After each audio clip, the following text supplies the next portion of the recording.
Hello, চলুন আজকে আবার আমি আপনাদের দেখাই একটি পুরনো দিনের রান্না, যেটি হচ্ছে মোচা চিংড়ির ঘন্ট। এর জন্য আমি মোচাকে ছোট ছোট করে কেটে নিয়ে অল্প লবণ হলুদ দিয়ে সেদ্ধ করে নিয়েছি। আর নিয়েছি দুটো আলু ছোট ছোট এরকম করে কেটে। আর লাগবে আমাদের চিংড়ি মাছ। এর জন্য আমার কাছে যেটুকু পরিমাণ চিংড়ি ছিল আমি সেটুকুই ব্যবহার করেছি। আপনাদের প্রয়োজন মতো আপনারা ব্যবহার করবেন। আর বাটা মশলার মধ্যে শুধু লাগছে আদা বাটা। চলুন এরপরে আমরা কড়াই গরম করি গ্যাসে, এবং তার মধ্যে প্রথমে দেব সর্ষের তেল। সর্ষের তেল দিয়ে আমরা প্রথমে চিংড়ি মাছগুলোকে ভেজে নেব। এর জন্য আমরা তেলের মধ্যে দিচ্ছি অল্প পরিমাণ হলুদ দিয়ে চিংড়ি মাছগুলোকে এই হলুদের মধ্যে ছেড়ে দেব। ছেড়ে দিয়ে এরপরে দেব অল্প পরিমাণ লবণ দিয়ে মাছগুলোকে ভালো করে নাড়াচাড়া করে হালকা করে ভেজে নেব। খুব লাল লাল কিন্তু কখনোই করব না। দেখুন আমার হালকা মাছ ভাজা হয়ে গেছে। এরপরে এই মাছগুলোকে আমি তুলে রাখব। আর বাকি যেই তেল পড়ে থাকবে আমি এই তেলেই রান্নাটা সম্পূর্ণ করব। আর কোনো অতিরিক্ত তেল ব্যবহার করব না। এরপর এই তেলে দেবো আমি গোটা জিরে ফোড়নে। গোটা জিরে দেওয়ার পর যে আলুগুলো কেটে রেখেছিলাম সেই আলুগুলো আমি দেব। আলুগুলো দিয়ে দেওয়ার পর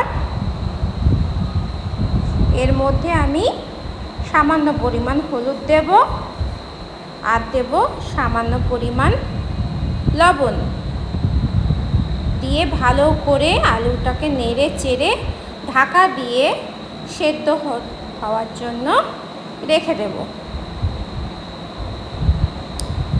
অপর প্রান্তে আমি কিছু গুঁড়ো মশলা আমি জলে গুলে নেব। এর জন্য নিচ্ছি 1 চামচ মতো ধনে গুঁড়ো, 1 চামচ মতো জিরে গুঁড়ো, আর 1/2 চামচ মতো শুকনো লঙ্কা গুঁড়ো দিয়ে এটাকে ভালো করে জলে গুলে নেব। গুঁড়ো মশলা ডাইরেক্ট কড়াইয়ে দিলে আমার মনে হয় যেন মশলাগুলো পুড়ে যায়, তাই এটাকে আমি জলে গুলে নিচ্ছি। চলুন এরপর ঢাকনা খুলে দেখি আমার আলুগুলো কতদূর হলো।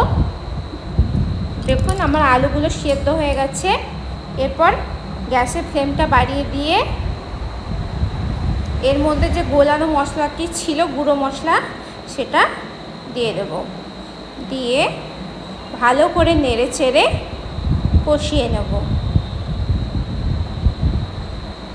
এরপর এর মধ্যে আমরা দেব আদা বাটা। আদা বাটা দিয়ে আরও একটু আমরা ভালো করে নেড়ে নেব।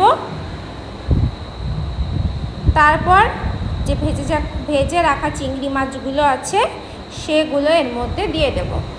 দিয়ে ভালো করে সবকটাকে একসঙ্গে কষিয়ে নেব।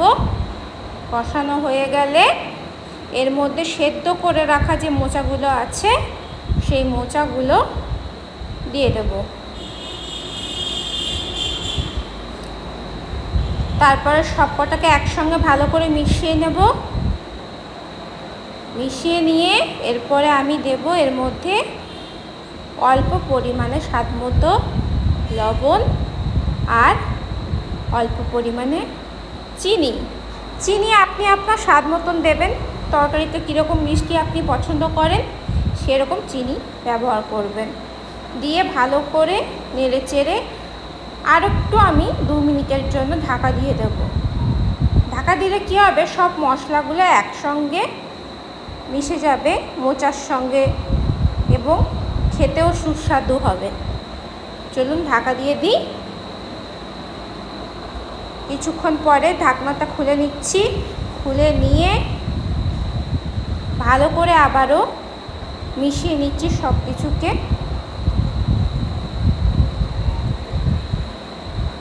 মেশানো আমার হয়ে গেছে। এরপরে নামিয়ে নেব। নামানোর আগে দেব গুঁড়ো গরম মশলা। অল্প গুঁড়ো গরম মশলা দিয়ে ভালো করে মিশিয়ে আমি একটি পাত্রে নামিয়ে নেব। অনেকেই তো পুরনো দিনে রান্না করার হয়তো সময় পান না, বা অনেকেই হয়তো জানেন না। চেষ্টা করবেন এরকমভাবে করার জন্য, ভালো লাগবে আপনাদের। আর যারা চিংড়ি মাছ খান না, নিরামিষভাবেও করতে পারেন। চিংড়ি মাছটাকে বাদ দিয়ে এই একই রকম পদ্ধতিতে দেখবেন খুব সুস্বাদু লাগবে।